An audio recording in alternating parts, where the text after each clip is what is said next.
The Taika reform and the Ritsuryo system are crucial themes in Japan's political reforms and the establishment of its state structure, and they frequently appear in university entrance exams.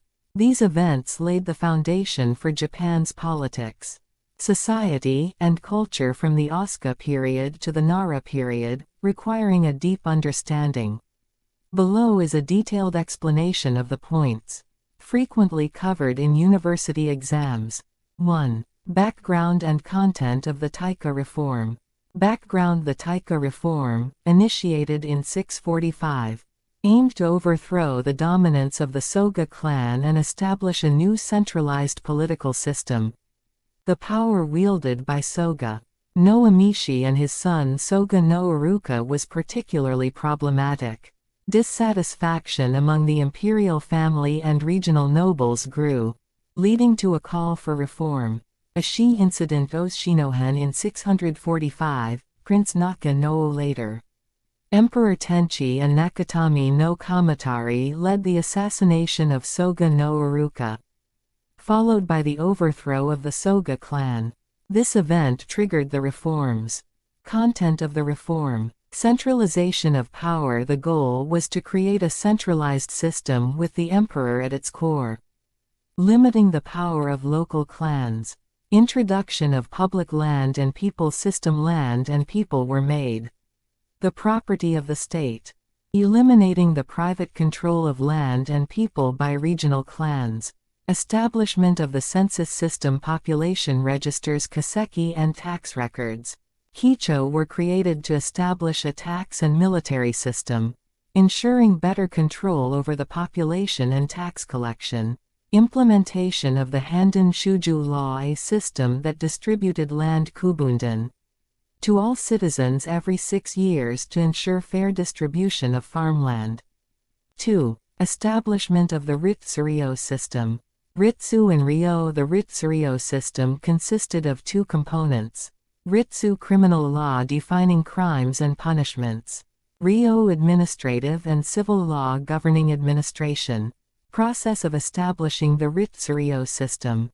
As centralization progressed through the Taika reform, Japan adopted a Ritsuryo system modeled after China's Sui and Tang dynasties. Omi Code 668, established by Emperor Tenchi. This was Japan's first full-fledged legal code and laid the foundation for the Ritsuryo system. Asuka Kiyomihara Code 689, promulgated by emperors Tenmu and Jita. This legal code was more fully implemented, helping to organize the state's governance structure.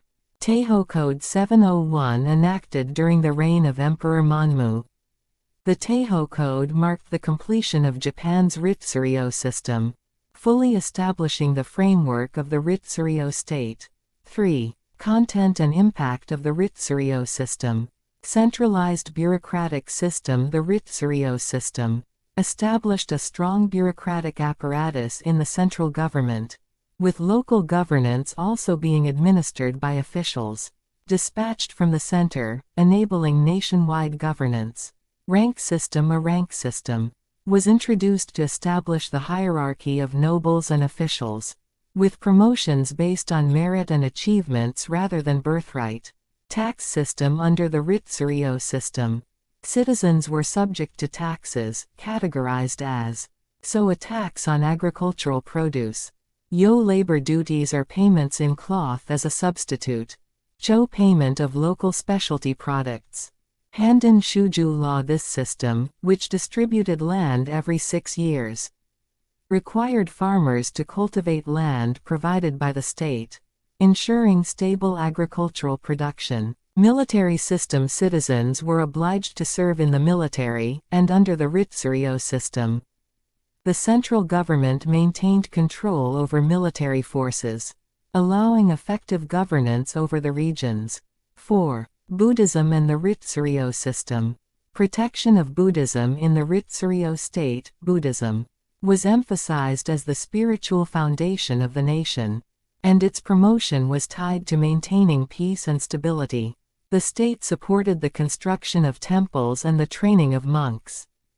Edict for the establishment of Kokubunji temples 741 during Emperor Shomyu's reign. Each province was ordered to establish Kokubunji and Kokuben-niji, provincial temples and nunneries, leading to the nationwide spread of Buddhism. 5. Frequently asked topics in university exams. Ashi incident and the Taika reform questions often focus on why the Ashi incident occurred, and how the Taika reform aimed to centralize power and introduce public land and people systems. Understanding the overthrow of the Soga clan and the content of the reforms is critical. Content of the Ritsuryo system. The characteristics of the Ritsuryo system, particularly the Teiho Code and the centralized bureaucratic system, the Handen Shuju law, and the tax system, are frequently tested. Relationship between Buddhism and the Ritsuryo state. Questions often ask how Buddhism was incorporated into the Ritsuryo system, and how it contributed to national stability. Particular emphasis is placed on the Buddhist protection policies and the edict for the establishment of Kokubunji temples. Completion of the Ritsuryo state exams may require students to understand how political reforms that began with the Taika reform led to the establishment of the Ritsuryo state, focusing on the process and impact of the reforms. 6. Conclusion. The Taika reform and the Ritsuryo system symbolize the formation of Japan's centralized state. These reforms established a Ritsuryo state with the emperor at its center, and Buddhism was politically and religiously emphasized. Given the frequent appearance of these topics in university entrance exams, it is important to thoroughly understand the background, content, and structure of the reforms and the Ritsuryo system.